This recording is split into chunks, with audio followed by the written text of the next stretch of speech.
Buenas noches y bienvenidos a Desde las Cámaras, el único programa de la televisión que pone bajo la lupa lo que hacen los diputados, los senadores y los congresos locales.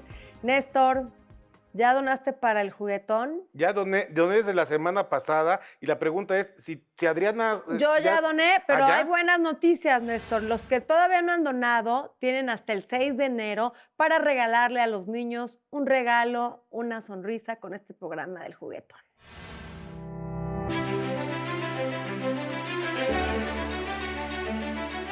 Durante 24 años, Juguetón ha recorrido 740,000 kilómetros y repartido más de 240 millones de juguetes en México, Estados Unidos, Guatemala, Honduras, El Salvador y Ecuador.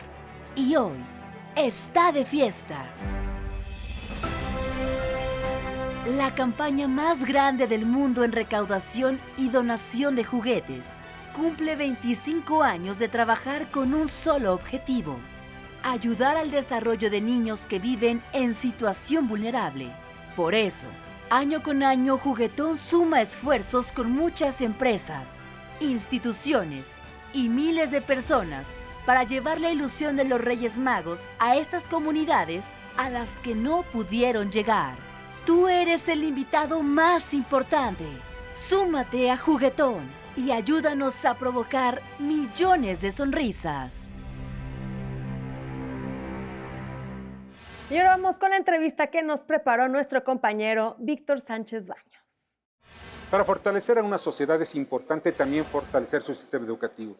Para ello es necesario que todas las áreas de la educación, desde la primaria hasta la universidad, tengan un acceso universal en el caso concreto de México, pero también con educación de excelencia. ¿Cómo lograrlo? De esto vamos a platicar con el senador Rubén Rocha Moya, presidente de la Comisión de Educación del Senado de la República. Los retos en temas educativos tenemos que trazárnoslos a largo plazo, ¿no? En realidad, el 2020, pues, el reto fundamental va a ser implementar la nueva reforma educativa, esta reforma constitucional en materia educativa y luego las leyes secundarias que dan lugar a una nueva lógica, a una nueva racionalidad de cómo ver la educación en este país. Es decir, una educación inclusiva, humanista, intercultural, una educación que atienda de manera universal a todas las niñas, los niños, los jóvenes. Es decir, esta reforma educativa ha vuelto el derecho a la educación, lo ha vuelto universal. Se requiere entonces empezar a abrir las puertas de las universidades, por ejemplo, donde no van todos los jóvenes que debieran ir, pero todavía en los niveles inferiores hay necesidad de ampliar la cobertura. Esos son retos de inmediato, es decir, tienes que trazar tendencia en el 2020. Y para efectos de elevar la calidad, la excelencia, los niveles de mejoramiento de la educación, para eso sí necesitamos trazarnos retos de más largo aliento. Pero creo que si se implementa la reforma educativa en 2020 de manera aceptable, vamos a poder elevar los estándares de nuestra educación, que es una necesidad imperiosa para poder competir, no solamente para elevar nuestros niveles culturales y educativos, sino para poder competir con el extranjero. Para elevar los estándares de la educación necesitas mejorar no solamente a los profesores, sino también incluso los edificios tienen que tener niveles de calidad. El ambiente escolar físico es importante, pero además hay que dotarlos de anexos académicos que junto con una mejoría en la capacitación de los profesores ayude a elevar los indicadores educativos. Yo creo que vuelvo a insistir, es un tema que tiene que caminar poco a poco, de manera progresiva. Es otro de los derechos humanos que importan mucho en esta reforma, es decir, que de manera progresiva empecemos a elevar las condiciones.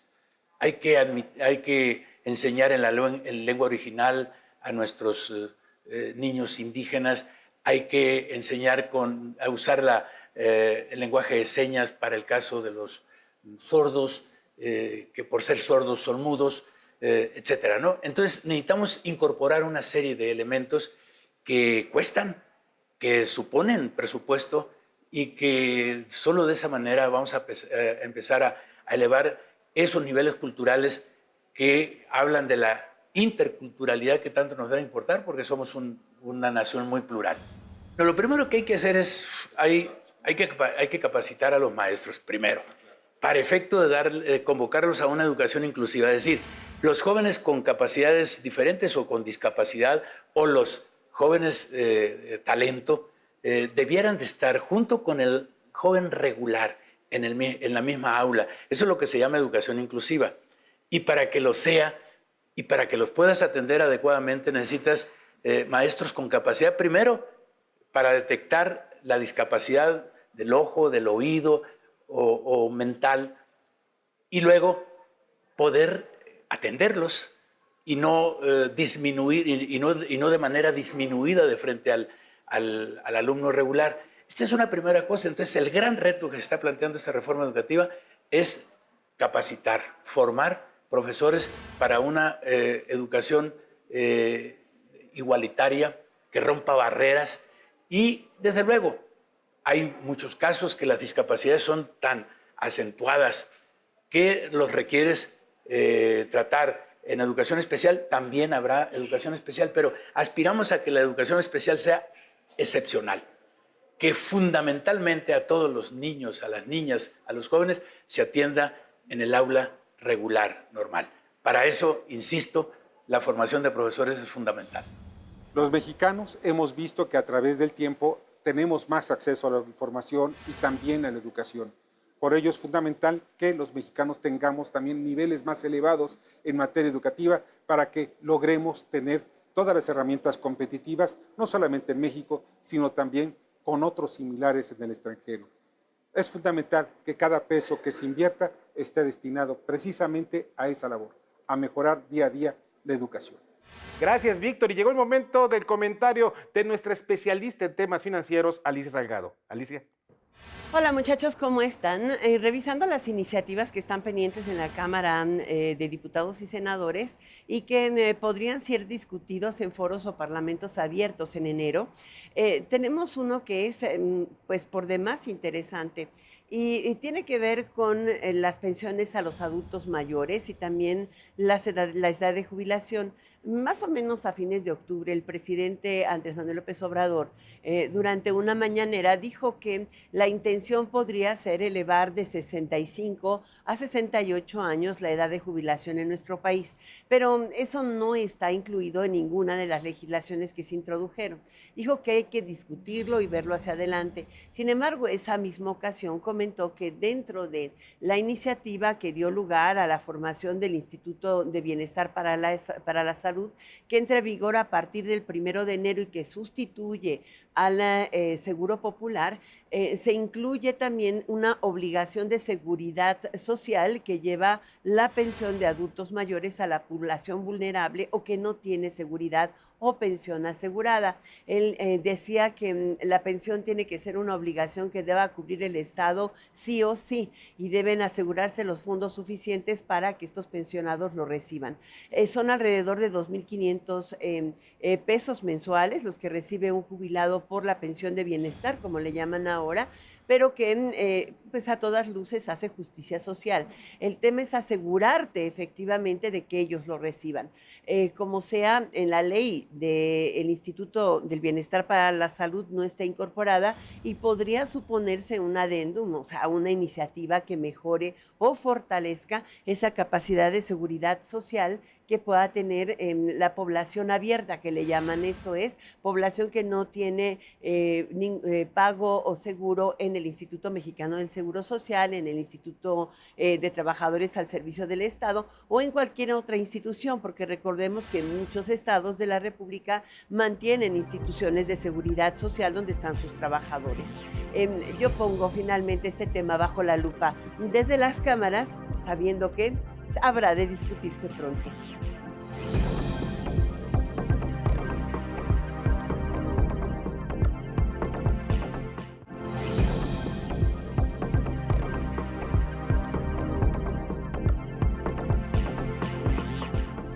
Y estamos aquí en el foro de Desde las Cámaras con el diputado federal de Morena, Ernesto Palacios Cordero, quien es el secretario de la Comisión de Desarrollo Social. ¿Qué tal?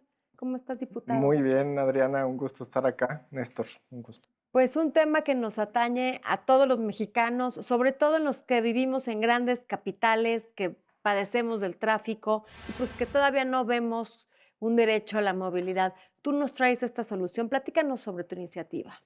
Bueno, comentarles que hace aproximadamente 6 meses presentamos en la Comisión Permanente una iniciativa para reformar la Constitución y reconocer el derecho a la movilidad, que sería inédito en el país, y además facultar al Congreso para expedir una ley general de movilidad y seguridad vial.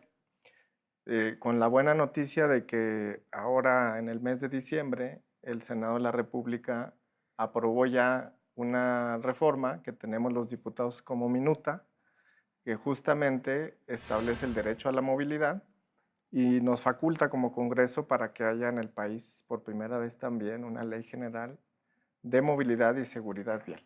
Esto es inédito, digo, porque, pues, como ustedes saben, la principal causa de muerte en el país son los accidentes viales.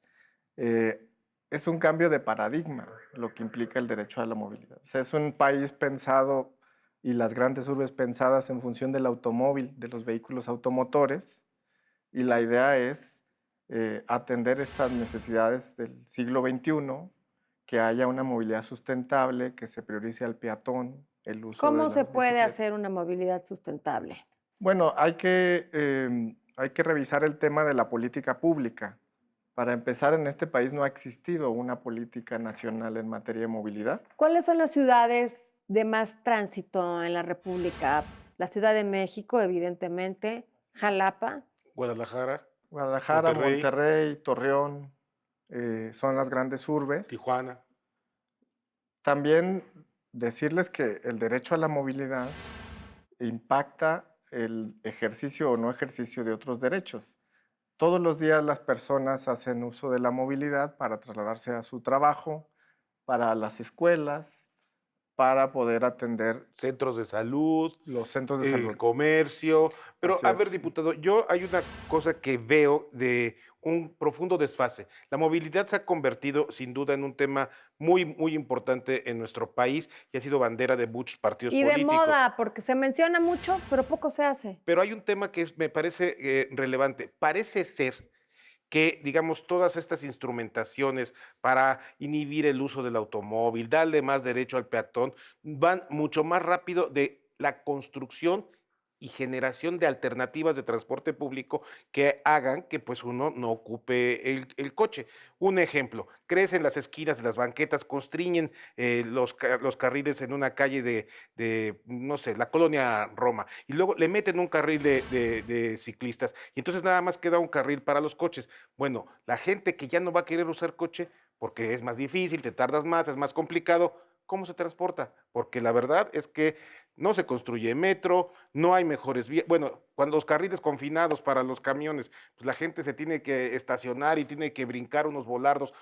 Avanza más eso que las opciones que tenemos de transporte público.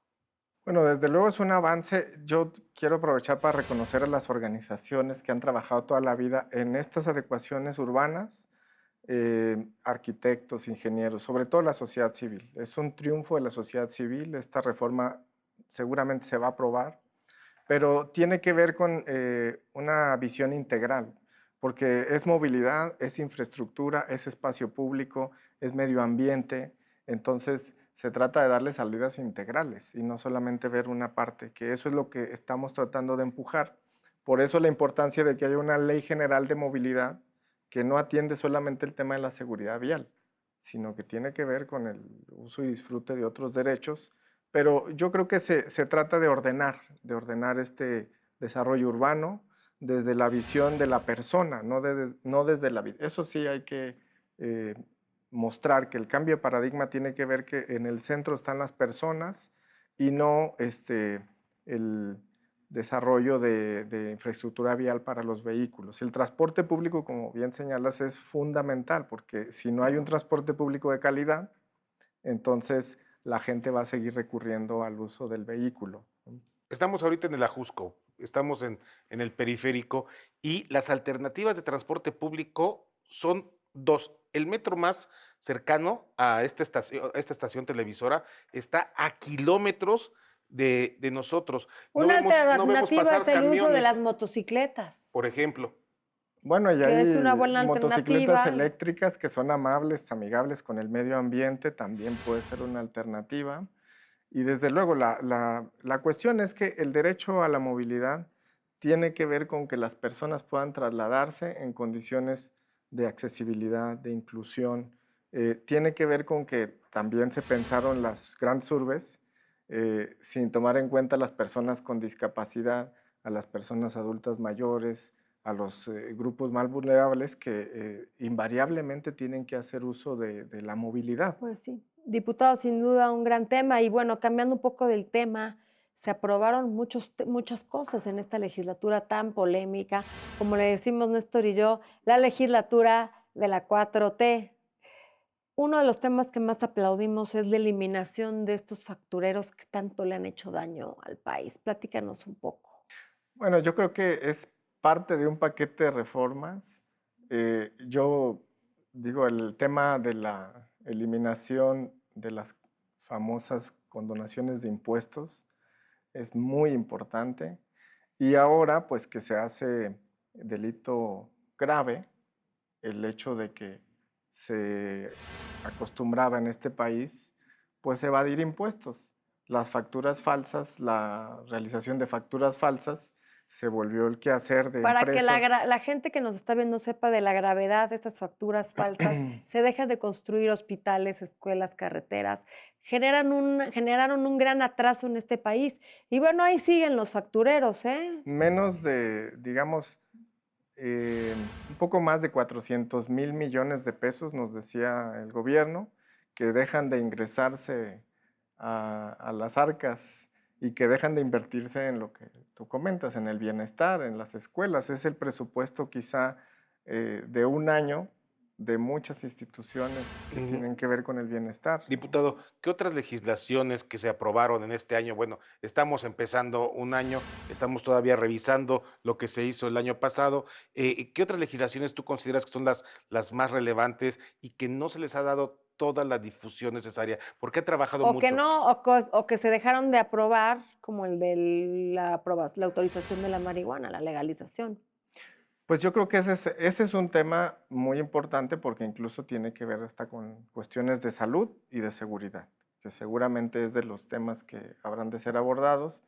Desde luego que vamos a retomar la discusión del fuero, que quedó ahí en una Ese tema aparente también ya diferencia ya chole. entre cámaras, pero se va a resolver y se va a cumplir. Yo creo que resaltaría mucho la cuestión educativa, porque ese es uno de los factores que más va a ayudar a transformar el país. Y de lo que viene, ojalá y podamos platicar después. Ahí estamos platicando en la Cámara de Diputados. A ver, pues adelántanos, diputado. Bueno, les De una adelanto, vez, pues sí. les adelanto, presentamos en el último día de sesiones una iniciativa suscrita por un servidor, por Mario Delgado, Tatiana Cloutier, Pablo Gómez y Wendy Briceño, compañeras feministas, para establecer en la Constitución que todos los jueces del país, magistrados, ministros, en la carrera judicial, todas las fiscalías tengan invariablemente la perspectiva de género. Y eso tiene que ver con acontecimientos. Los dolorosos casos que se han visto Casos. últimamente, el más sonado de esta chava Abril que fue a denunciar que la maltrataba el esposo, que había intentado matarla, que tenía miedo por su seguridad y el juez le cambió el delito Se lo al reclasificó. esposo Reclasificó. por simplemente violencia doméstica en lugar de feminicidio. Y bueno, ya vimos un crimen que laceró a todos los mexicanos, que nos marcó como país y que esperemos se hagan ajustes y cambios a esta ley. Y, a ver, diputado, esto se cruza la perspectiva de género, pero también la corrupción. Y la corrupción, pues, que ha permeado en En el distintos... sistema judicial. En el sistema judicial y, bueno, en muchos ámbitos de la vida de nuestro país. Pero, a ver, ¿qué viene? O sea, ¿qué se hizo contra la corrupción en materia legislativa? Pero, ¿qué viene? Porque es quizá uno de los problemas más graves que llevamos viviendo en nuestro país culturalmente, históricamente. Bueno, ese es una de las, quizá de los temas que más se trabajaron en este periodo. La corrupción no era delito, ahora ya es delito, ya hay un catálogo muy importante de delitos, entonces el delito de corrupción ahora es delito grave y pues eventualmente todos los funcionarios, nadie está exento de ser juzgado por estos delitos, ¿no? Insisto, y más lo que se hizo fue penalizar a quien delinque, a quien ejerce corrupción desde las esferas del poder público. Entonces, creo que se avanzó Que es donde empieza mucho. la cadena, ¿no? Que es donde empieza la cadena.